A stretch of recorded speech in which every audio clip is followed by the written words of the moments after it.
It's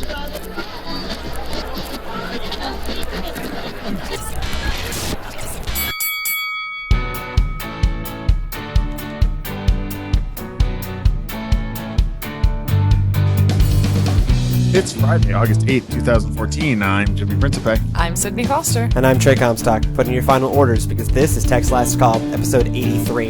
Your last call for Tech News of the Week. Tonight, Jimmy watches a rogue assassin take out the Sprint T-Mobile deal. Sydney owns her own database of 1.2 billion names, we promise. And I let Google hash out Apple's rumor mill for us. But we start tonight with something very serious. So we spent a fair amount of time discussing the darker side of the internet, whether it be hacking or Tor or Silk Road or whatever. But it doesn't get much darker than child pornography. This week, Houston authorities arrested 41-year-old John Henry Skillern on suspicion of possessing child pornography. Upon obtaining a search warrant and searching his home, they found quite a bit of child pornography in his possession. Now, unfortunately, this is not a totally uncommon event in our modern connected world. Child pornography now accounts for 2.4% of federal crimes, according to a 2013 report from the United States Sentencing Commission. What makes this case stand out is how Mr. Skillern was caught. Google, by way of the National Center for Missing and Exploited Children, tipped off the authorities that he was passing child porn through his Gmail. Now, we know that Google scans everything we do to sell us advertising. It turns out that they also use a Microsoft technology called PhotoDNA that creates a hash, or essentially a computer shorthand version, of a known article of child pornography and compares that hash to images sent and received through Gmail. Microsoft, Twitter, and Facebook do this as well using the same technology. Google is also legally required to let the authorities know if they come across child pornography. Now, it's unclear if the law requires them to be quite so proactive in seeking that, but they are required to report it once they find it. Obviously, what Mr. Skillern did is terrible, and it's a good thing that he's behind bars. Does this raise privacy concerns for y'all? For me, not really. Yeah, well, okay. Honestly, I don't know. Well, first of all, sorry, I'm not coherent tonight. It brings us back to, I feel like, the thing that we always come back to with privacy, that if you're not doing anything wrong, this doesn't hurt you. And so there's that argument. But it also kind of makes me think of, again, I'm Facebook friends with a lot of young parents, and I feel like something about our generation, we've gotten really into this parenting thing and analyzing every aspect of this parenting thing, and a lot of that revolves around social media and things that are acceptable to show on social media. And there have been a lot of instances with, I'm not sure that it was Facebook, I think Instagram, I'm not totally sure which service, but various social media services basically pulling down pictures of people's kids saying this is child pornography, when it's just like a picture of, a child, waist up child in the bathtub or something like that, saying you can't post this is child pornography. So, and I can see, for internet sites where things are being posted publicly, that maybe they have strict standards. But, if you're sending a picture through your email of your own child to a family member with completely innocent intents, my one concern would be something like this flagging somebody who is just innocently passing pictures. So, yeah, okay. So I'm just wondering how this algorithm differentiates between this is child pornography and this is a harmless picture of a little kid. Right. So this only searches for known images. Okay. So it's a database. It's comparing a hash of existing, which is essentially a digital shorthand version of an image. So it's not just doing like straight image for image. Okay. It's taking this shorthand version of known child pornographic images and running that against what's passing through Gmail. So now the upside of that is, photos of your kids or, innocent intent stuff that hasn't gotten out in the wired or child porn world and ended up in this database. Okay, great. That doesn't get caught. Also, adults are still able to send explicit material of their own darn selves, if they so choose, and bless Adult porn, as it were. and legal, send naked pictures to your spouse or whatever kind of thing. Fine, that doesn't get flagged either. Now, the downside of that is it's actually driving the child porn. I hate to say community, because it's the same thing I use. Rings of child pornographers. To create new child porn that is not in this database yet. So it's a trade-off. And so it means that, certain things don't get caught in the net, but it also means that it's actually an incentive to produce more material that isn't already in this database. Right. So it becomes an arms race. Google does have... And when this story first broke, I know a lot of tech journalists were speculating maybe that's what's being used. Google has two technologies that could do this without photo DNA. They already have the ability to do image recognition, tell the difference between an adult and a child. They do that in Google Plus images already. They also have an automatic... which, by the way, I think Facebook could probably figure that out too. Yeah, I mean, it's out there in the image recognition world. I just happen to know Google has a technology, but I'm sure there's also third-party vendors that anyone could do this. They also already have an automatic thing that looks at amount of skin shown that is built into Google Images. So, and that's part of how Safe Search works. It's so that it knows how explicit the search actually is. It's a rough approximation of how explicit the thing is. I didn't actually know about that one, but interesting. So they could be using that, but realistically, we know they're not in this case. What they've said doesn't mean they won't in the future. That doesn't mean and we also know that this technology is only, or Google has at least stated through their legal department that they are only searching for child porn. In terms of crimes on Gmail, they're only looking for child porn. They're not looking to see if you're planning a heist. They're not even looking... Oh, good. No, right. I mean, you could still plan a heist on Gmail. Safe. Well, you're safe from Google. The NSA may get you, but you're safe from Google. But also, if you plan a heist through Gmail and then people suspect that you planned the heist they request from Google to get the information, then technically Google has to provide it. Well, yeah. I will continue to use carrier pigeons to plan my heists. Just use Tor to plan your heist, just like people are using the carrier Tor pigeon plan. To what could possibly go wrong? You still a written record. I hate pigeons. That's a problem. The only way to plan a heist is through all verbal with nothing written down. Anyways, we're a little off track. Drops. Right. But my point is right. According to Google, this is the only crime that they are actively searching for on Gmail. But that's not even my concern. So, like, with the privacy concerns, okay, I feel like I should preface this with I am so totally into the Google world, it's not even funny. Yeah.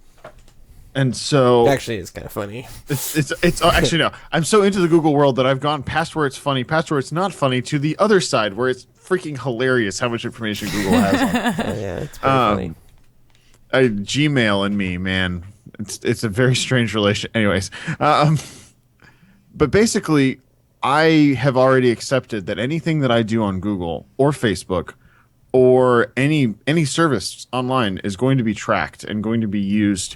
Whether it's to sell ads to me, whether it's going to be whatever it happens to be. And so it's part of my public profile. It's part of my profile, even if it's not public. So even if Google's not sharing that information with third-party advertisers, they have the information to do with what they want to. So I'd rather if they're collecting all this information that at least child porn is a horrible thing. Sure. At least it's being used and Google's servers are being leveraged to try to catch people like this. I mean, yes. And that makes sense for now. And I'm glad this guy got caught.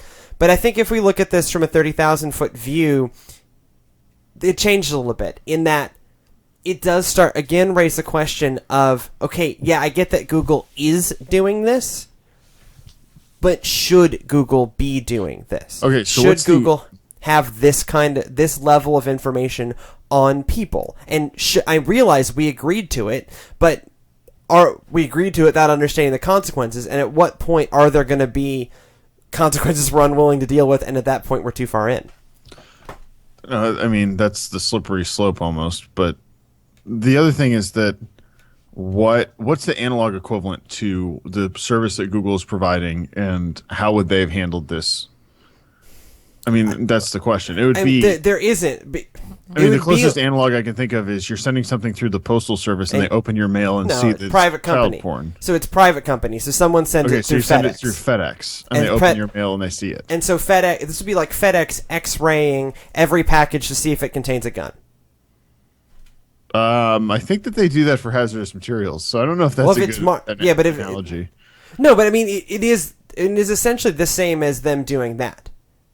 So, I mean, this is legally permissible. Google has not broken the law. In fact, Google has but have followed they broken the law. the spirit of, I don't know, what we expect online, but our expectation, I think that this is more of a problem. Are users' expectations of their level of privacy in line with what they're receiving, and is it a problem of understanding the disconnect? Well, because I mean, that's some of it. Is people like don't for understand me, once again, it's I'm not paying anything for all of the Google services that I take advantage of.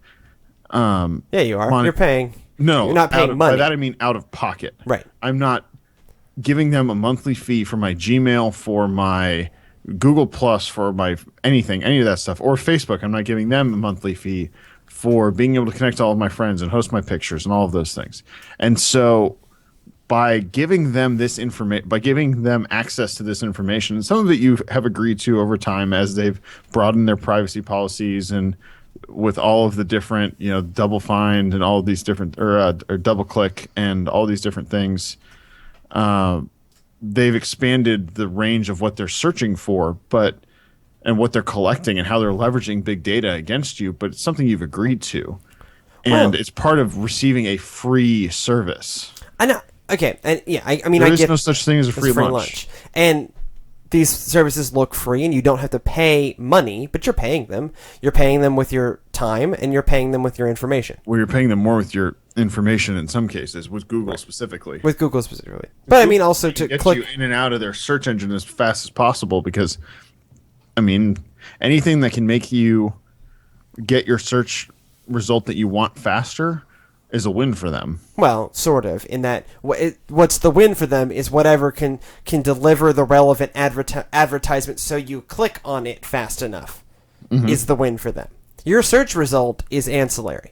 Oh, and I always click if I'm searching for something normal. Like sometimes I'll search for, because I'm lazy, I'll search for like T-Mobile or something like that, and it'll pop up at the top. And so I'll just click it because it's the advertisement one. Right. So Google just Google made 10 got cents. a little bit of money from the advertisement T-Mobile at the top. Good job. I'm glad you're sticking it to the man. I okay? actually literally do the opposite thing. If I see the ad-supported link at the top, even if it's the one I want, I click the non-ad. I click the algorithmic I'm just link. not paying attention most of the time. It's not even a purposeful thing. No, I purposely don't click those things.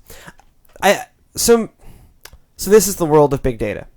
And maybe Google having it isn't what's worrisome, but this technology being out there and what's happening in China and what's happening in Russia right now with these government internet crackdowns and these governments leveraging. I mean, we 2 weeks ago we talked about how Russia wants someone who can hack Tor. Last week we talked about how Tor had been hacked.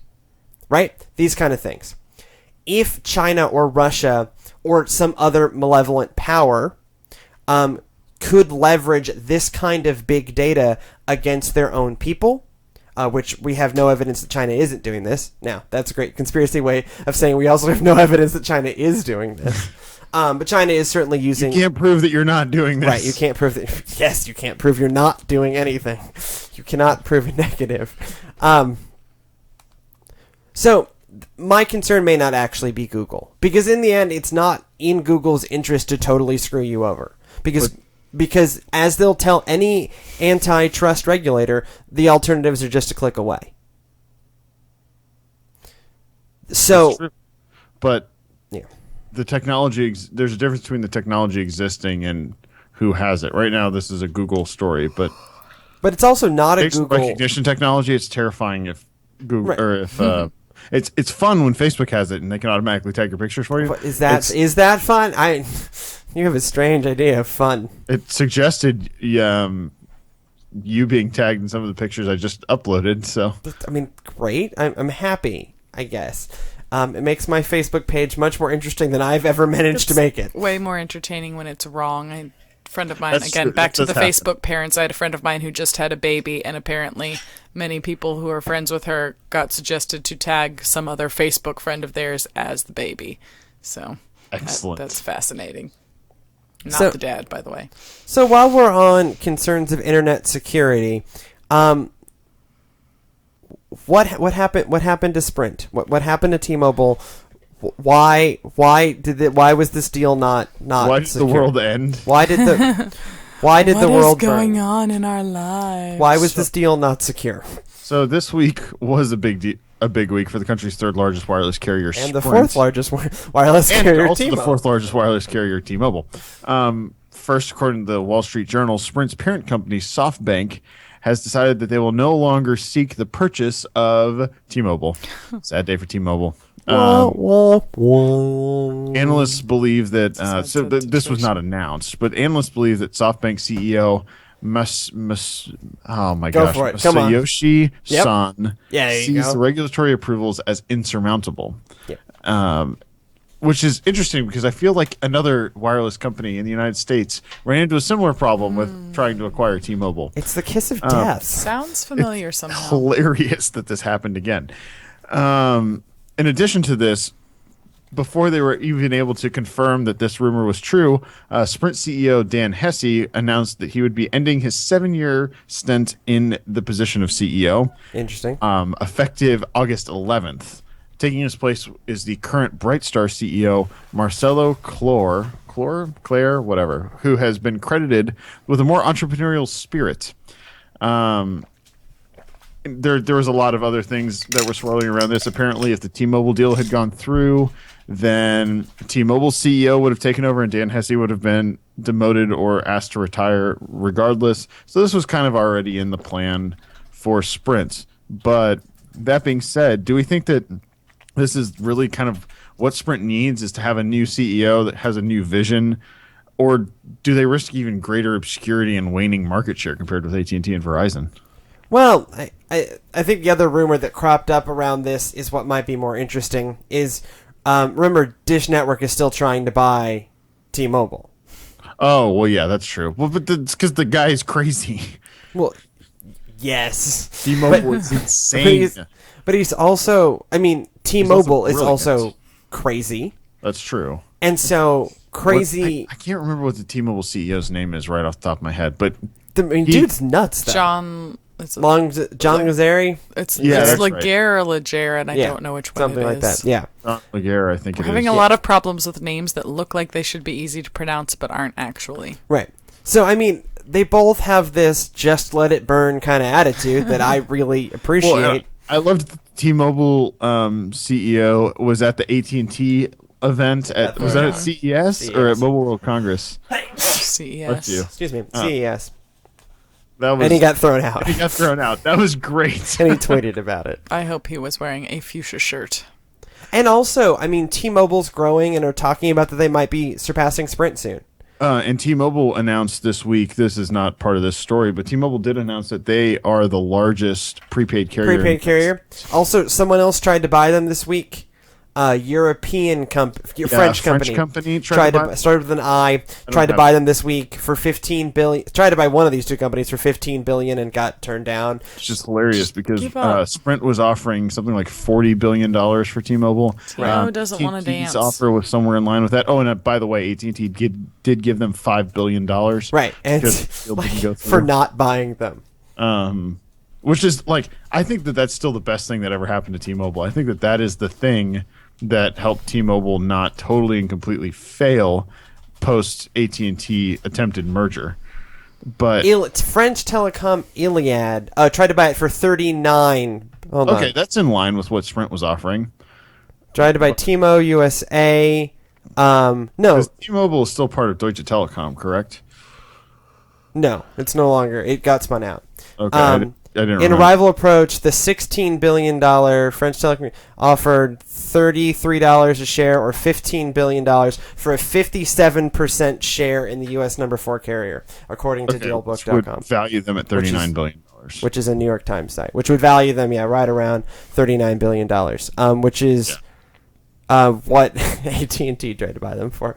And Sprint was offering somewhere in that range. $32 billion. But the CEO had said, the SoftBank CEO had said he was willing to go up to that $40 billion if he needed to in order to buy them. Right. Which is a strange thing to say when you're in a negotiation.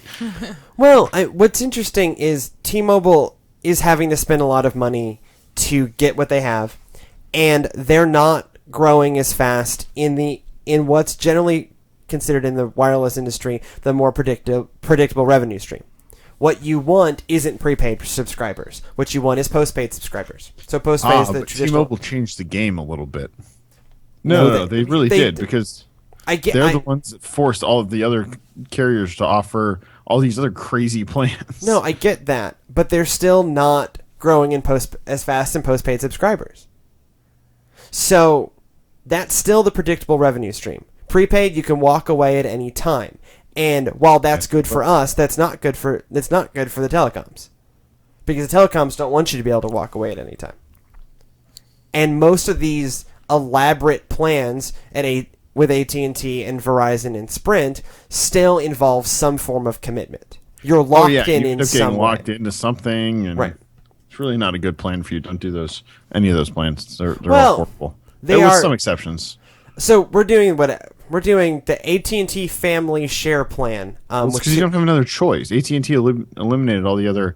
If you want more than one line, you have to do a share plan. Right, and actually, it's not that. We save money because we were paying each of these bills separately, and now we can pay them together.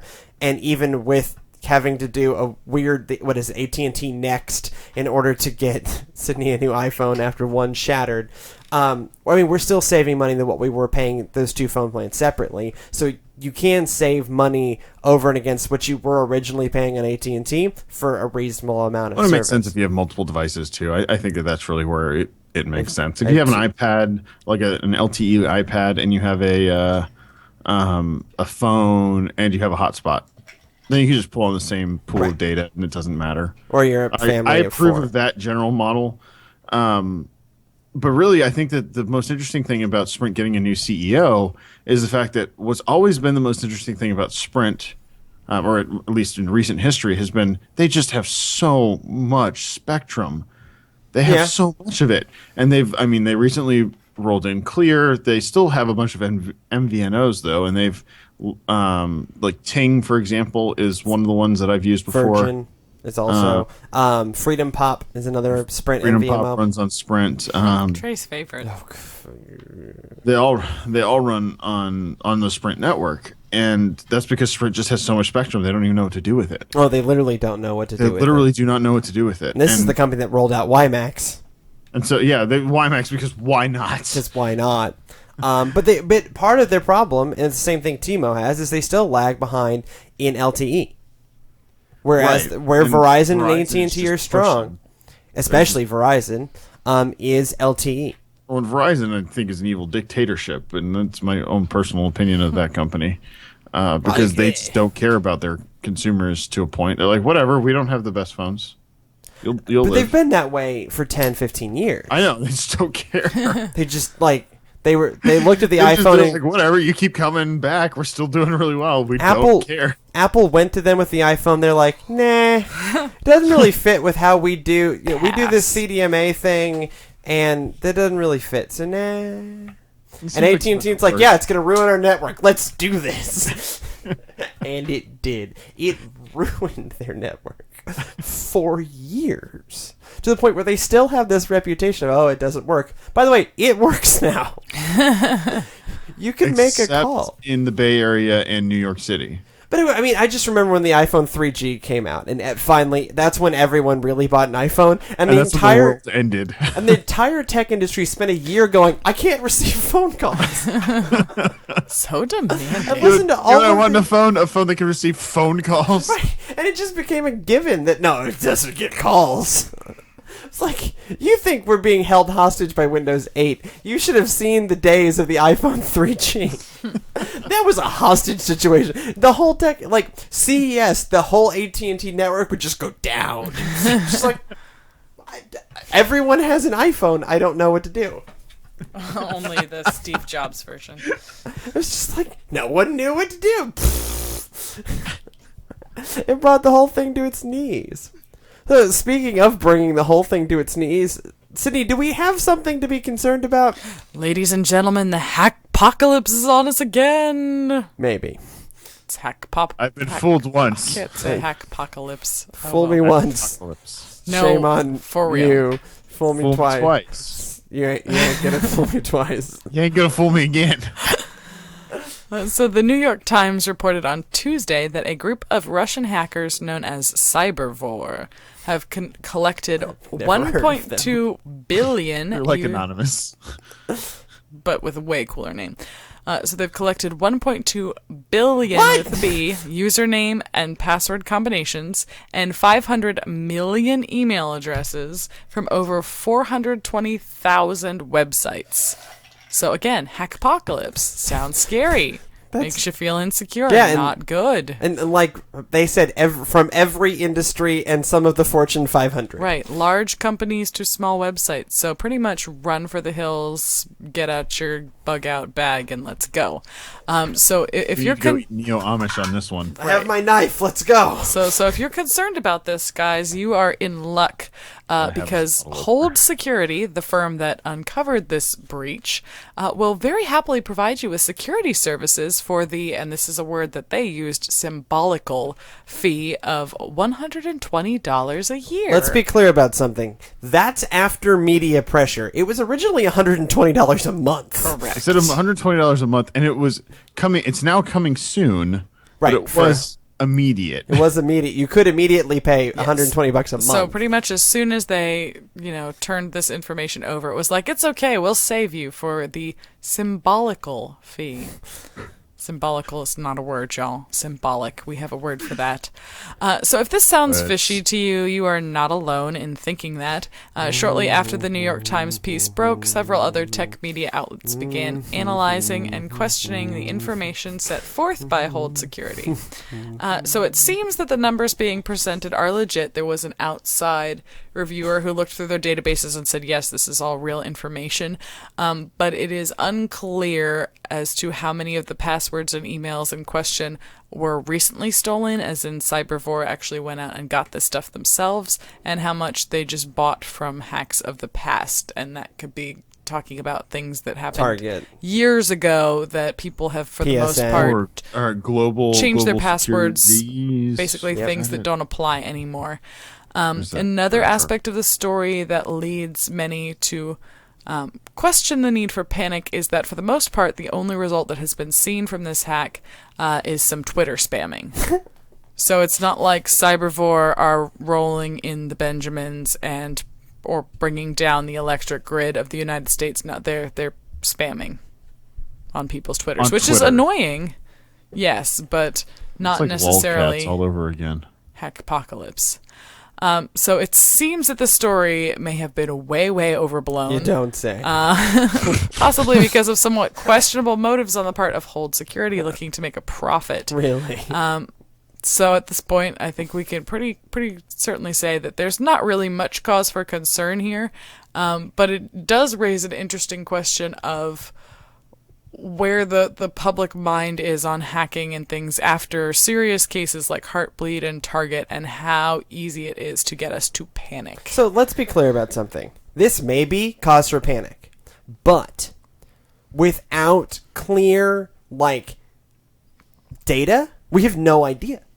It's a black box. And even if you pay the $120 a whatever, month or year, depending on the day, Don't do it, by the way. don't do it. They will only tell you if your stuff is included in their list of 1.2 billion things.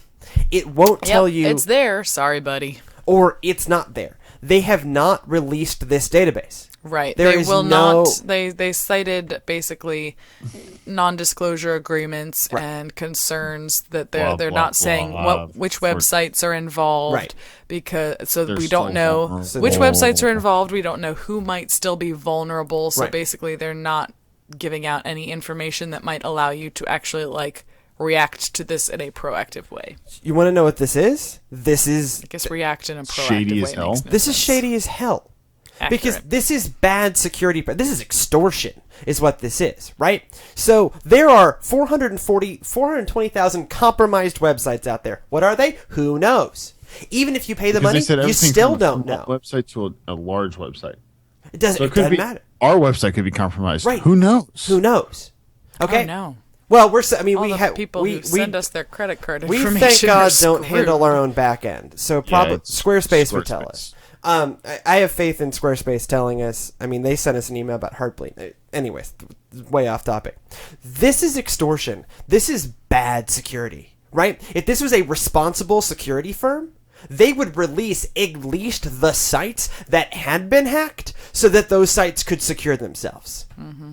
What this is a bait and switch. I don't trust any of this information because I have no way of knowing. You can put out a press release and say you have 400 trillion email addresses. By the way, highly unlikely. But you could say that.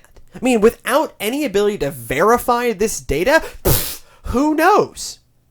Well, and the really suspicious thing was, so this was originally released by the New York Times, and they said we have people that we're trying to like confirm that this is Sure. true with, but we wanted to get this out there.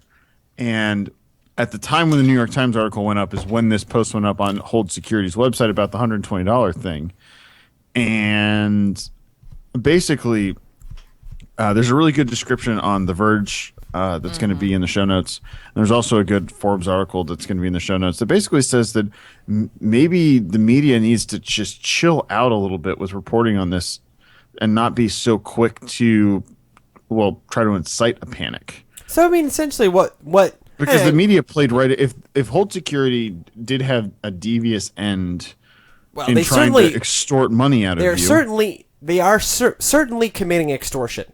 Now, whether they really have the information back there or not, who knows? Right, but they no, are committing extortion. They probably have the information, but even if they have the information, Have some information. no, even if they have all of the 1.2 billion username and password passwords. combinations, there's no saying whether it's even any good at all, Right. Or And- usable or usable or anything. a But bunch of WordPress sites no one's using anymore. GeoCities actually. Yeah, they hacked we found it. They hacked GeoCities. GeoCities has both So been you shut down want- and compromised. So you want to go back and change all your GeoCities passwords? Oh wait, Wait, Yahoo passwords? Yahoo passwords. Oh wait, who? Oh wait, you remembers probably already did that. Who remembers what your Yahoo password is? Anyways, I never keep going. do. Google does. Put that in the big data things that Google remembers for me. But it's really I think that a lot of this has to be put on the media for just running with the story so quickly without verifying. Well, because all the word on this, even from Hold Security, was this has been going on for a while. So the information's already been out there. What's another day?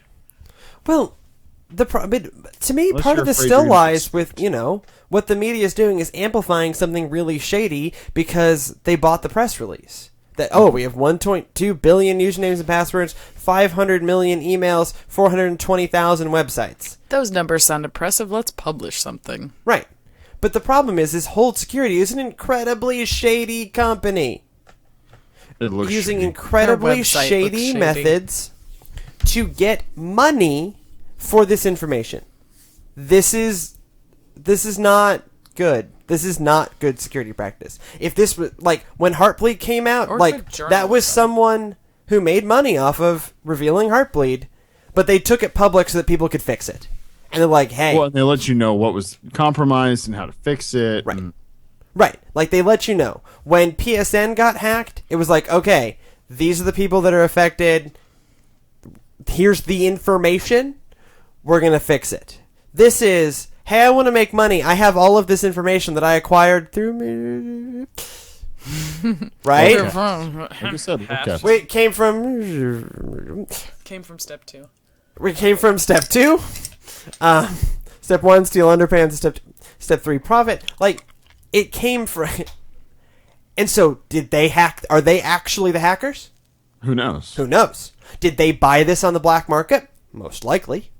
Probably. But again, they did something shady to get this information, and then they are doing something shady to make money off of this information, which is only, to me, one step removed from the people who actually hacked it, if they themselves are not the people who actually hacked it, for which we have no evidence either way, except they have all this information, and their answer for where they got is... Non-disclosure. Legal reasons. Crazy Russians. Russians. Da. Like, it's Russian. By the way, he's now making you show ID and register with the national government in order to use postal service Wi-Fi. Putin is... it's funny, but it's really not. No. I think it's funny in that I don't live in Russia. If I lived in Russia, it's funny in that the terrifying. idea of postal service Wi-Fi is funny in general. This is not a story in the rundown, but maybe it should have been. What's happening, we're not entirely sure what the crackdown is in Russia. Some media outlets are saying any public Wi-Fi, you have to show ID, and that ID gets saved for 6 months.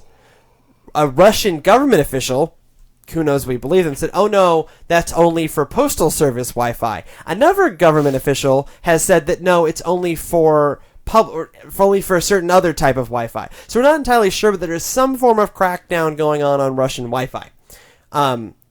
Which maybe that's where all this came from. Again, who knows? Who knows? But speaking of who knows, are you ready for some iPhones? No. Yeah, I'm good. Here's the thing. I need a new iPhone.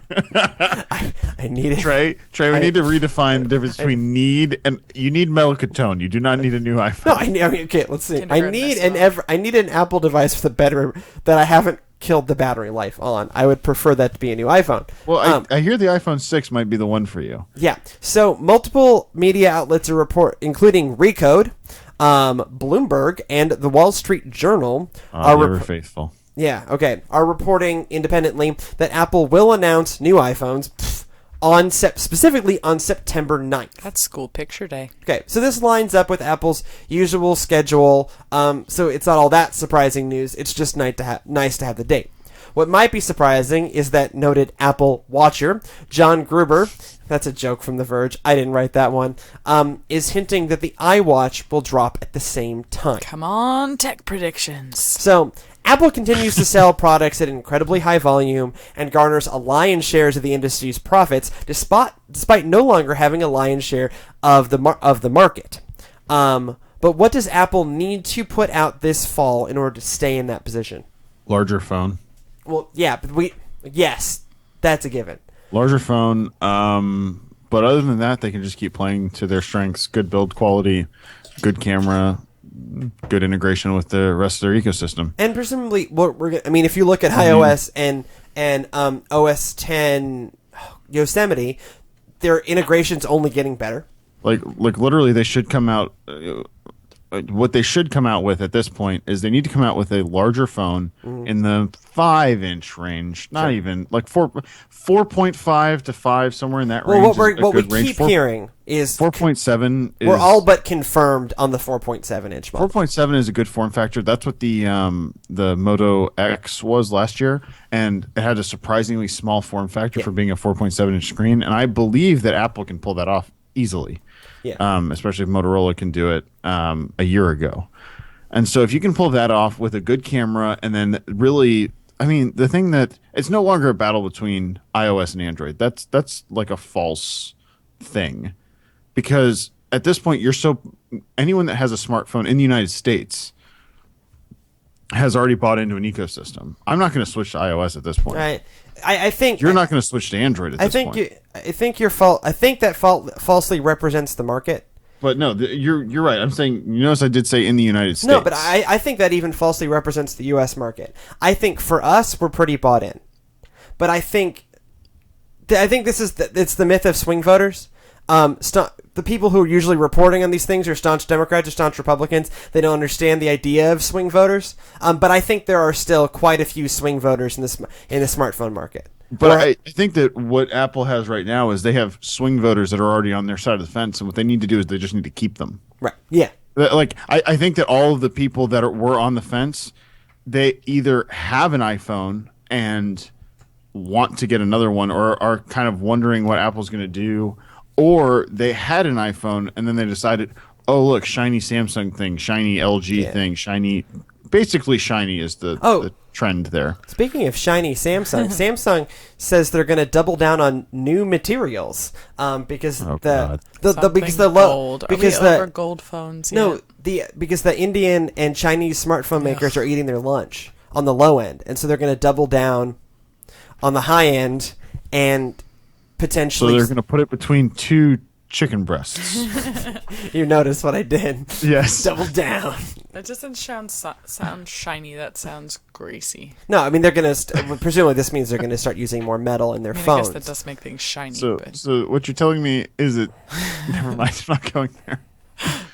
Samsung is very greasy. Samsung is That's why very they have greasy. that hands-free gesture Yep. control. So thing. when you've eaten a double down, you can still use your Samsung Once phone. you've gotten the chicken And off the of other your thing we're not phone. reporting here is there's also a rumor. I think it's still a rumor that Samsung is going to have a press release on or press conference on September 3rd. I don't think that's I think that. Has that been confirmed? Oh, I don't remember. It's all but if it isn't confirmed, it's all Let's but go with confirmed. most likely. No, I think there Some is going to say- be an event. We don't know that it's going to be. We think it's going to be So the Galaxy an Note event. 4. They think it's going to be the next Galaxy Note, and it's going to be a week before the iPhone. Back to Because Samsung. what the question about what Apple needs to do. Something that kind of popped into my head is it'll be interesting to see if they are leveraging Beats at all with this. Because am I right in saying this will be the first iPhone out since They sent out invitations. the Beats? Yeah, this would be the first iPhone out since the Beats thing. But Acquisition's a little too close. that deal just got inked. This will. I think we're gonna have to wait till 2015 to see any actual kind of integration. Samsung hardware level, they might be able to do some software stuff. Because sure, I mean, Beats it has might been doing come- software integration with HTC and with HP and all these other things. It might come pre-installed with Beats Music. Don't do it. That could be an interesting point. They could do. They could add Beats Music as part of iTunes Match. Well, and now the head of Beats Music is now the head of the iTunes Music division of Apple. Big surprise. They made that move. But I really do think that Apple, and this is as someone that does not play in the Apple iPhone space. The iPhone 5S is a good phone. Yeah, there's it's a nothing great wrong phone. with that phone. It's a form factor problem. Mm-hmm. They need to get the form factor. They could release the iPhone 5S With a with a 5-inch form display. factor with the same processor, the same camera, and better battery life, and call it a day. Like new screen, Mm-hmm. new form factor, and new. The rumors it's going to have a Sapphire display. I'm not Sapphire sure if display, NFC. that's going to happen. And I don't believe NFC. I don't think Apple will ever put NFC in a device. I've just decided. Okay, so let's do this. It's like the radio. Okay. It's time. Let's do this. It's time for another tech bet. What's on the line? You have now thrown out there that it's not going to have NFC. You have made a categorical statement on the show, which is always a dangerous thing to do around me. What's your bet? I will bet you the Simple.tv. The thing I've been dying for years. I will publicly apologize. Fine, I will take your bet. I will take that Simple TV off your hands if you're wrong and if it has NFC. What am I off? I will bet you this polar loop. I don't want the polar loop. I don't want the Simple.tv. This is a terrible bet. Can I lose this bet on purpose? No, you have no way of losing this bet on purpose. So you're betting me something I don't want, and I'm betting you something you don't want. I think they're actually gonna have NFC this time. Loser has to publicly apologize. I like that much better. It worked. I Loser would has love to wear. video evidence of you publicly apologizing. I think I'm going for silly hat on the podcast. and silly hats. I'd wear. Okay, fine.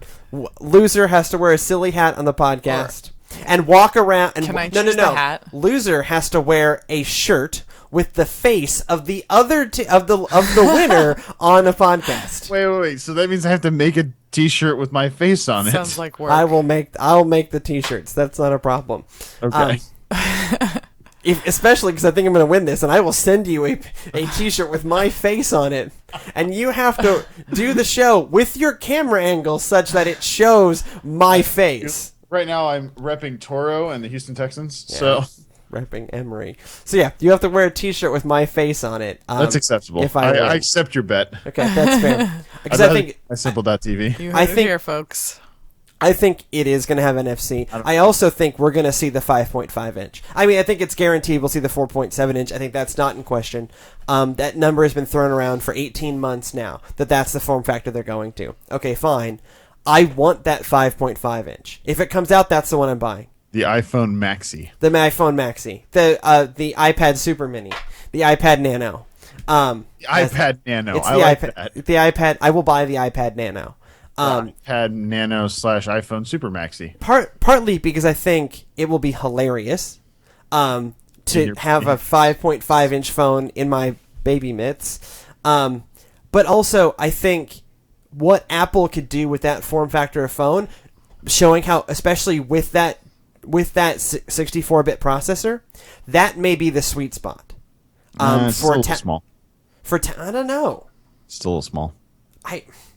The tablet market, the 7-inch tablet market, is falling apart because of phablets. But those were never actually production devices. Yeah, Nobody ever used those stupid things for I'm productivity. not talking about production. I'm talking about gaming value for one. So that's the same size screen as the Vita, for instance. That's Vita's true. 5.3. I mean, in terms of, I think of that in terms You of know, Logitech is going to make a thing. a game for it. controller. But I mean, I think in terms of gaming and those kind of potentials, a 7-inch tablet's a little too big for a lot of kind of traditional handheld style gaming, but you could do some pretty cool things with the battery life advantages of an iPhone, especially unlike mine, it's not totally knackered. Also, I mean, I think we've kind of left out what is the main speculation is, are we going to get the iWatch? I'm tired of speculating about the iWatch. That's why I left it out. Well, I think Because it's if it comes, it'll be really interesting. I'll love to report on it. However, I'm not going to speculate about it until it gets here because it has been the most buttoned up thing since the Apple TV. Since the what? Since the TV that didn't happen. Since the Apple TV. So if they announce the iWatch, I will be very happy to see it. I will be fascinated to see what they do with it. I don't think that Apple needs a new product like everyone else seems to think. I think Apple needs to let Google go figure out the world. Oh, I think Apple next year they can absolutely needs a new product because specifically because iPad sales are faltering. Yeah, okay, that's fair. Now is the time, right? Apple hasn't surprised me in years. The most they've surprised me in two ways in the past 18 months: the shape of the Mac Pro and the thinness of the iMac. Neither of those things are really exciting for most people. They were really exciting for me, especially the thinness of the iMac. That was the last time I have had a wow moment in the middle of an Apple press conference. They need something new. They need something big because you don't want to catch the curve as it's going down. You want to catch the curve here at its peak and then pick up the next thing. And I think they're right in that position to do that. iPad sales are only starting to falter. They're really making money on it. The deal with IBM, I think, is going to put more iPads in the enterprise, and that's a way to do that. So they've got a way to manage that. But Apple can't be about managing. They need to be about what's next. And they've been needing to be about what's next. Or what if they released a different iPad size? A bigger iPad. So a Surface Pro 3 sized iPad. Yeah, why not? Unless it comes with a keyboard, it's pointless. I mean, I think they're all pointless if they don't come with a keyboard. But I don't think that's the direct... I think they are at some point going to blend the MacBook Air and the iPad. I think that'll be next year. More so than in name. But they need a new product. They needed a bigger phone, and it sounds like we're going to get that. And so that's one thing off my list of things Apple needs. But the other thing Apple needs right now is a new product. They have not released a new product line in a very long time. And right now, Google is stealing the story on smartwatches. Now, not enough of them are out, and one of them absolutely sucks. The LG watch or the Samsung watch? Both of them, but I was thinking more of the Samsung. The Moto 360 is going to be good. I don't know if we don't know if it's going to be perfect. Life, probably. Probably bad battery life, but stand a chance to actually kind of really establish that market, which Samsung has not been able to really get a toehold in, and those things are just crap. They're not there. So, but Google's going to get there in the next year. If it's not the Moto 360, it'll be the Moto 362, or whatever the hell they call it. That'll get there. 361. I mean, it's gonna have wireless charging. It's good looking. It's shaped like a watch. These kind of things. Apple What a novel needs concept. Apple needs to strike now so that they can become part of this narrative, and it's not just an "oh, me too." But I don't know. I'm not feeling the iWatch though, because I feel like they're just throwing the iWatch at this announcement because that's what they do every time. I'm not sure it's going to happen. I certainly want it to happen. It needs to happen this fall. Yeah, you can want it to happen, but I still don't think it's going to happen. So let's look at it this way. Apple's going to do 2 announcements this fall, right? Mm-hmm. The iPhone 1 and the iPad 1. Mm-hmm. Okay? They could do it at the iPad 1. But it makes more sense at the iPhone 1 because it is more of an iPhone related accessory. It makes more sense here. Whether they do it or not, but this is the one where it makes sense. And this has been rumored for so long. Unless it's not ready. Right. And I mean, Which it might not be ready. But if it's not ready, that's a problem for Apple. Apple needs to be ready on this. And it's remarkable that it's taken this long. And it's remarkable that we never saw that TV product. But from what it sounds like, that was because of deals with cable companies. God bless them. Now's the time. Because Google I.O., we just saw random whispers. The Moto 360s due out in September sometime. Apple could get out ahead of that story if they strike now. If it's not ready, then that's on their own problems. And what was once thought of as most innovative company in the Valley is rapidly becoming the most conservative company in the mobile technology business. Mm-hmm. And it's not being put that way enough. Apple has not been the innovator in the market since the iPhone 4 or the iPad 2. I mean, that generation of device is the last time they were the innovator in the market. They've just been cashing in on... they're all iterative. I'm not looking for revolution here, but they haven't released a new product design. They haven't even been playing in the new products. They been totally behind on phablets. They were totally behind on mini tablets, and they've been totally behind on wearables. Now they have put out a mini tablet, and they're fixing to put out what for all intents and purposes could be a phablet in the 5.5 inch iPhone. And there's rumors of the wearable. But all of those things are things that have already come out from other companies. Apple has a remarkable ability to do it right, but they need to do that with wearables now, or they've messed up.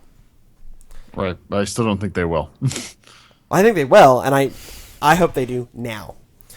Something else that took a long time to come to light is this week's last call.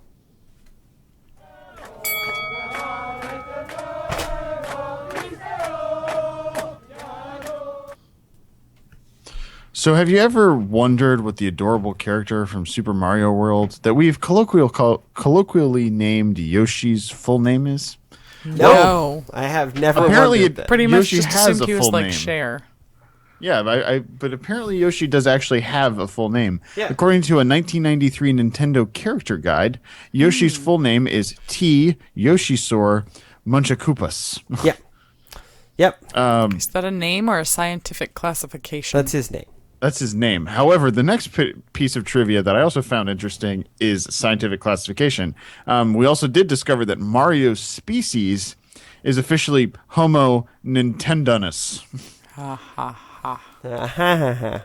So, Trey, do we think that this fun trivia was purposefully kept under wraps? It's one of Or those. was it just a behind-the-scenes backstory thing? Yeah, but for the people that were creating the what games. Yoshi's first name is Right. We still don't know what the T stands for. Tiberius. I'm gonna go Probably Tiberius. Tyrannus, right?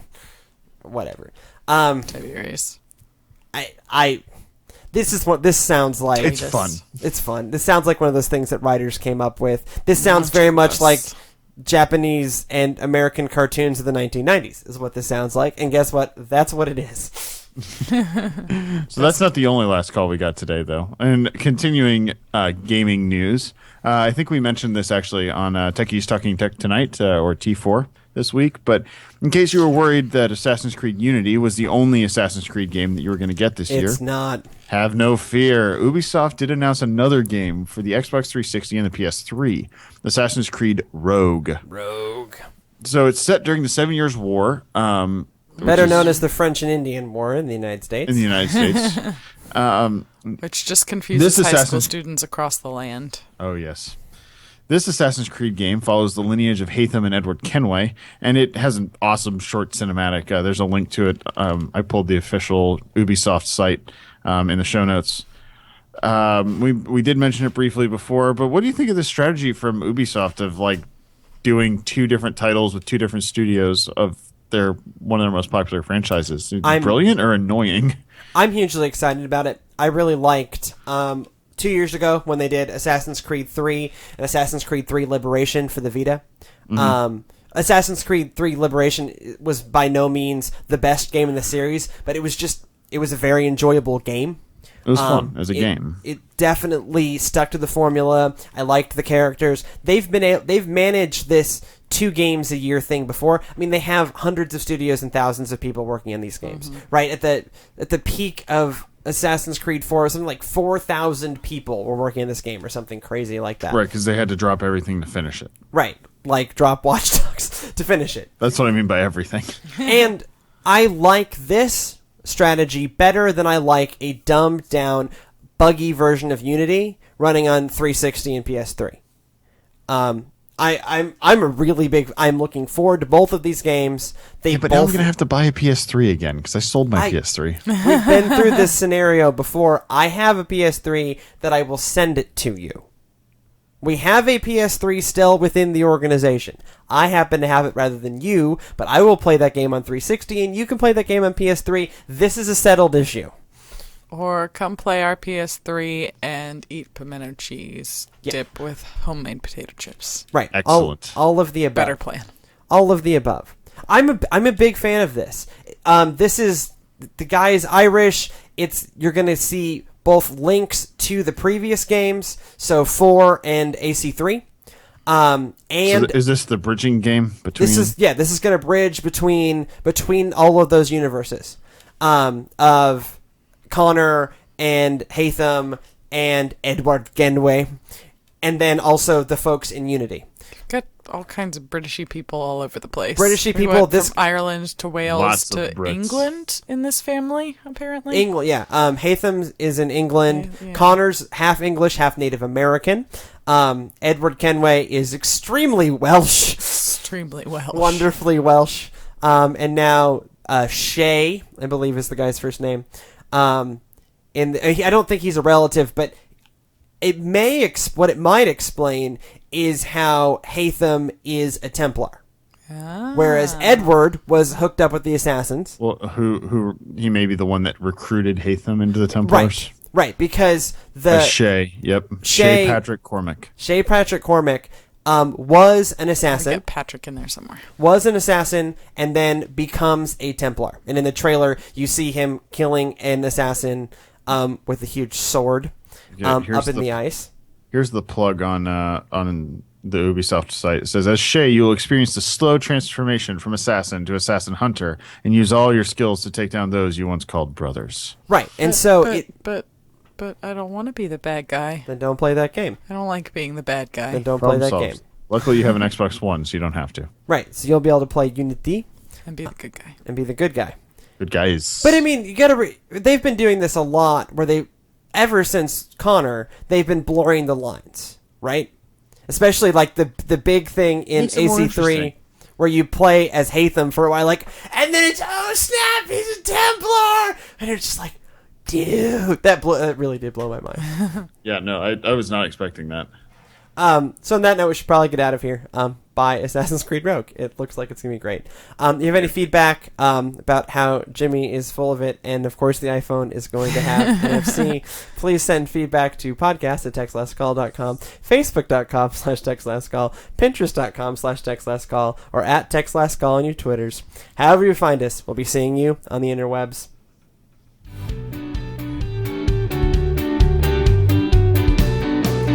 You can't drown me out, Trey. I can, Can actually. mute your Can't stop microphone. this signal.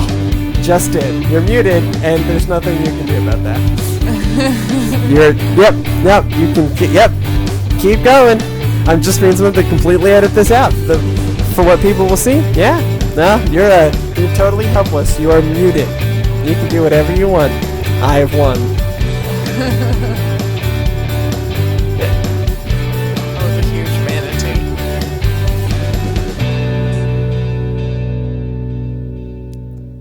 Turns out I can stop the signal.